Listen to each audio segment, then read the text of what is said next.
Thế mình ta thấy việc không? Chả biết luôn. Ê da, cái là cái mây con trai.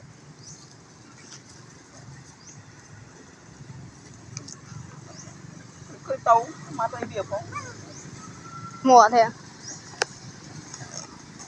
Tạt. Bác đã việc chứ không? Đừng thế là. Ôi ta dù.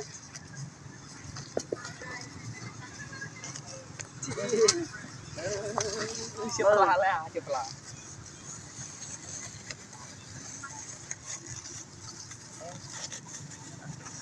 Bạn tính chrom nó chơi ai á? Vậy buồn là.